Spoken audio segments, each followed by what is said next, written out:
James.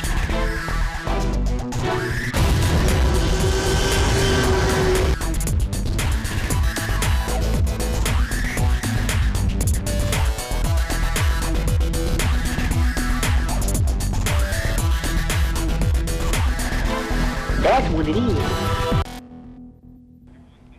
Hey Camera Aggies, I'm Ashley Matthews and you're watching Film Geek. This week in Hollywood news, according to Entertainment Weekly, Thor: The Dark World has already earned more than its predecessor. The Dark World has grossed more than $479 million worldwide. Thor wasn't the only success happening this weekend. The Best Man holiday came through with a $30.5 million opening weekend. However, the movie The Best Man only grossed $9 million on its opening weekend in 1999. The next week brings the arrival of The Hunger Games: The Catching Fire. It's going to make a lot of money. Stay tuned next week just to find out how much. Let's talk about the new release I caught this weekend at the Carmike Theater, The Best Man Holiday.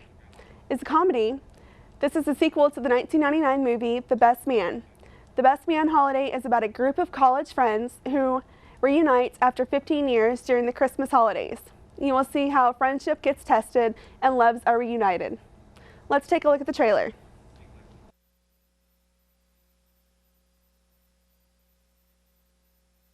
Everybody get up.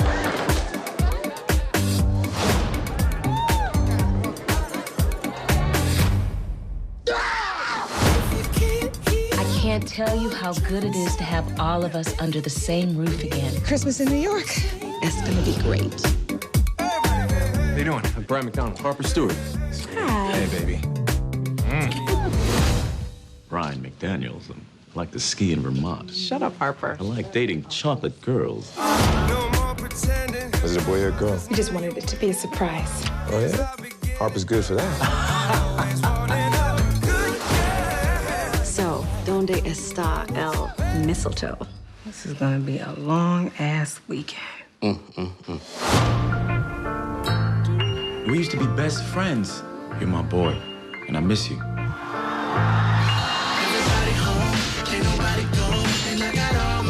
I'm thinking if you guys go warm each other up. Good night. It's Christmas, and I'm willing to give, and I'm willing to receive. At some point, we have to tell them. In due time. Wait, did you know about this? Jordan, she's pretty special. I'm surprised she got past all you guys. Who said she did? He's just messing with your man.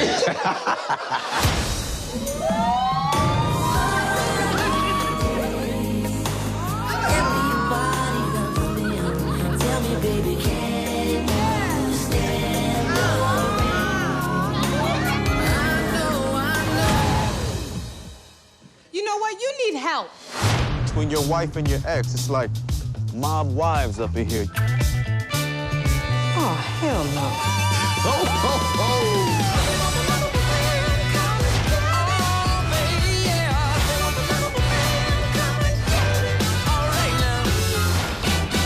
This is on YouTube. Oh, damn. Your wife is a freak. Hey, hey. Hey, can I use your phone? I can't get a signal in here.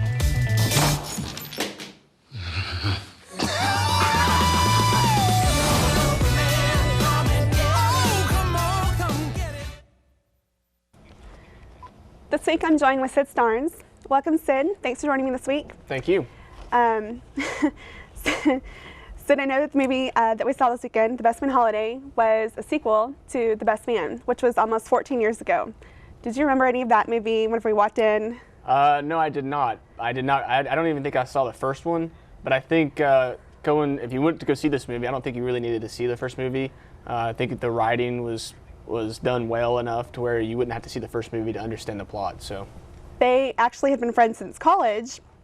So do you feel that the characters had a friendship that was the same? Do you think, well, since you didn't see the first one, do you think that they bonded as if they had known each other for 15 years? I know there was a lot of arguments and things like that happened. Well, like I said, I think the writing was done so well that if you didn't know the backstory, they did enough intro into the story that into the first 10, 15, 20 minutes of the movie where you're like, okay, I understand what's going on now. I understand the conflicts. I understand who's with who. And I think it's 15 years. You grow up a lot in 15 years. You I mean, people change, and I think you saw that in the characters and the plot line, and a lot of arguing, a lot of yelling and curse words, and praying, which is a very odd look into a culture that obviously me and you don't really know that well. So. Right. Do you think that, wow, I don't even know, like, I know that we've talked so much about other things that happened throughout the movie that there could have been a lot of,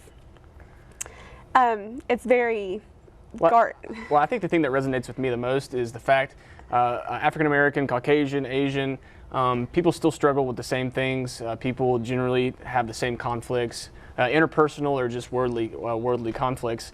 So you saw that in their relationships. You saw that in how they interacted with each other. And it was kind of dark at times. I mean, no spoiler alerts or anything, but there was some conflicts, some tough stuff that you had to deal with. So it was very interesting to see how a group of friends banded together and dealt with conflicts and dealt with their interpersonal relationships. And then at the end of it all, again, no spoiler alerts, solved their conflicts and worked everything out. So you think there was enough comedy throughout? I mean, because it was a comedy, but there was some. It was a pretty good balance. It was pretty. I think, like I said, it's an African American culture movie. I think some of the humor is written for that certain culture, that certain demographic. But for the most part, the humor I think resonates throughout cultures. It transcends race for the most part. It's a good. It's full of humor, but it's also very mature humor. They talk about some very mature subjects, so I would not let your kids probably watch it. Yeah. Do you think this is a movie you would see in theater versus at home, or do you think this is more an at-home type movie? You know. Actually, if I would not have, I probably wouldn't even see it at all. If you didn't invite me, I probably would never have watched it, just because it's not, like I said, not my kind of movie. It turned out it was really good. It's weird for a Christmas movie. It's a Christmas movie, but there's not much Christmassy things in the movie. There's definitely not. It's very weird. But it's if you're gonna watch the movie and you like movies of that genre, it's worth the watch. It's worth I think it's what, 2 hours runtime? Just about? 2 hours. At a little point, you think it's running. You feel like it's running a little long. Yes, definitely. And there's a lot of singing, a lot of singing, but it's still pretty good. It was good. I'd have to say I agree. I enjoyed it, but I think I would rather see it at home. If I was going to see it, definitely rent it, see it at home. I think I'd rather watch any movie at home so I can pause it, go to the bathroom, get more chips. But go see the movie. If you like the thing, go see the movie. If you like that genre. Nice. Well, thanks for joining me, Sid. Thank you for letting me come. That's all for this episode of Film Geek. As always, you can find me at the Carmack Theater. Well, I'll be catching what's new at the box office. Until next time, Aggies.